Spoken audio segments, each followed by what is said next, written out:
Action Comics issue 1023 sees Kellex recount what has happened in the last few weeks in Superman and his family's lives, as in Metropolis, Lois Lane and Jimmy Olsen are confronted by the Red Cloud, who grabs Lois and Jimmy, telling them that for so long the dynamic has been unchallenged, so they don't take their current situation seriously. Lois says that she does take it seriously since the villain almost killed her husband, as Jimmy is strangled by the villain's clouds. Red Cloud says that she is actually spared Superman's life, so she deserves some respect. She says that she will never kill Lois Lane, since Clark will never come back from that, but maybe killing Jimmy Olsen will send the right message and make them think twice about ever coming back to Earth again. Lois calls for Smallville, as in the small town, Clark hears his wife call his nickname. Clark tells John to come with him, asking if Connor can fly at high speed velocities, so the three Supermen head off, leaving Ma and Pa Kent with Brainiac 5. Not even a second later, the heroes confront Red Cloud, who thinks that since there is three Supermen, the hero has been cloning himself. Clark introduces Red Cloud to Connor and John, telling him that she is a big disappointment. The villain says that she saved Metropolis and saved Superman's life, as the hero says that he genuinely felt like there was something more to her, but now he knows she's just another murderer. Red Cloud calls Clark an alien, saying this city is theirs and he and his family need to go back to outer space and where they belong. The villain begins filling the room with her red clouds, telling Superman the reason Metropolis is always in chaos is because he exists there. Jimmy realizes that Red Cloud is Robinson Good, making the villain become enraged and telling them all to go away, smothering the entire room. The three Supermen use their freeze breath, blowing back Red Cloud and smashing the mansion windows, blowing her outside. John wants to use his super inhale ability before she escapes, but Clark tells him not to, so the villain manages to dissipate into the atmosphere, saying the Kent family are all dead now. Superman lets her run, reuniting with his wife and son, telling John that had he inhaled her, it would have been a very bad idea, since he knows from experience. John looks after his mother as Jimmy and Connor wonder if Red Cloud is really gone for good, but Lois wants to know how the hell Jimmy guessed Red Cloud is Robinson. Jimmy says that it looks and sounds exactly like the reporter, making Lois question how he could have figured that out so quickly, yet he has known Superman his whole life and he never once figured it out that Clark Kent and Superman are the same person. Jimmy says he still doesn't think that Clark is, since he just doesn't see it in the man. Lois drops it, telling the others that Clark and her yesterday just discovered the woman who runs the Invisible Mafia also runs the Daily Planet, and they reported on it. Then she seemingly sends them a tip about this dilapidated mansion, where Red Cloud had murdered all of the Invisible Mafia captains. Clark knows that they were in a lead capsule to hide them from him, but Lois says that was actually their meeting place to keep their secrets from him. Clark asks Lois if she really is okay, since she hit that Smallville button for the first time in a long time, but Lois says Red Cloud was going to kill Jimmy. Clark apologizes to his friend for the threat ever happening, but Jimmy knows that it wasn't really a threat and more like that it was actually going to happen to him this time. As the family stand around and introduce Connor to Lois, Red Cloud returns, grabbing John and suffocating him. She tells the Kents to leave and never come back, dropping Superboy as Superman blasts her with his heat vision. John recovers from the attack as Connor wants to go after her, but Clark and Lois help their son,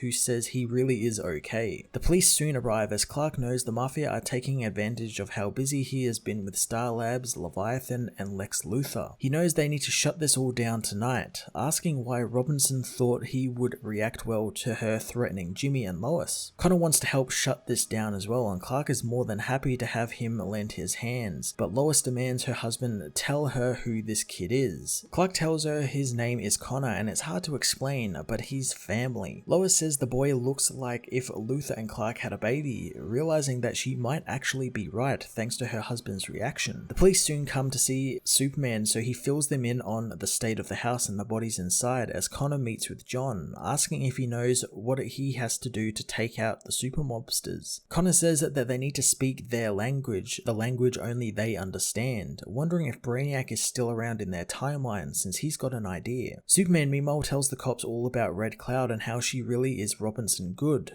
as at the secret HQ of the Invisible Mafia, Robinson meets with Leone, who wonders if she is still a fan of Lois Lane. Robinson is angered about the alien and his wife, her anger forcing her to become Red Cloud again. She says that now that she knows that Clark is an alien, all she sees is just another person in their way. She thinks he's so condescending when you get to know Clark, but Leone says that anyone else in the world world, if Robinson were to attack their kid like she did to John just before, they would fold, but with Superman it's different. Wanting to know what she was thinking in attacking John. Red Cloud says that she wants to see this all the way through, but her boss doesn't think that's a good idea, saying that it literally goes against their business model. Red Cloud suggests that they fight dirtier than they have before, but again, Leone reminds her that they are battling a Superman who doesn't play by his old rules anymore. Leone's bodyguard comes to see her, telling her that something has happened to the Black Label Club, their club that makes all of their money. The woman wants to know what has happened, as the man says that Clark Kent went there as 1 hour prior, the Invisible Mafia look at a new drug they are planning on pushing. As one of the mobsters talk about what the drug does, Clark arrives, saying whomever sold them that lied about what it all does, or even he is lying, but either way drugs are bad. Clark tells everyone to get out, stepping from the shadows. The people think he's just some guy in an unbuttoned shirt cosplaying as Superman, telling him that he's in a private party. Clark can see the drugs in the man's systems and how they are affecting his judgment as he fires his gun, but the bullets bounce off, revealing to the drug dealers this is the real deal. The club quickly empties, and outside, John readies a blaster made by Brainiac, told the club is now completely empty, so the boy blows up the building. Leone is enraged, but learns the building wasn't actually blown up, but it was shrunk by the ray gun Brainiac made Superboy. At the club, John tells the people the weapon is called the Candor, and he will use it again if the dealers don't cut it out. Leone thinks that Red Cloud will need to find a more suitable pressure point than threatening Jimmy Olsen, telling her to target the two Super Sons that are now with Superman. Red Cloud says that she can break Superman and will do it tonight, but Leone knows that he's already broken. At the Daily Planet, Jimmy tells Perry Lois and Clark are now embroiled in a gang war with Leone, but Perry doesn't think he slept in a while and is not making any sense. Jimmy says that he's got footage of it all as the FBI, led by Cameron Chase, arrive, boxing up all of the planet's paperwork and taking it, making Jimmy know that they definitely are not putting out a paper today. Action Comics issue 1023 was again a pretty great continuation of the Invisible Mafia storyline, albeit a few rather strange swerves in the storylines, particularly in how Red Cloud is now just a complete xenophobic scumbag whose every other line is mentioning how Superman is an alien and he doesn't belong on this earth or anything. Either it's something I've never noticed with the character, although I can't say I've seen it mentioned anywhere before, or Bendis just suddenly wanted a complete character swerve that was completely in a different direction from where he was taking that character. Either way, it is extremely weird and very off-putting with the rest of the storyline. I however do love the idea of Superman and his family taking the gang war to the Mafia and kind of fighting on their terms a little bit, though instead of firebombing businesses or doing drive-bys, he shrinks their operations with ray guns without hurting anyone. It's totally something I could see Superman doing, and it's actually quite creative. I'm going to give this issue a 7.5 out of 10.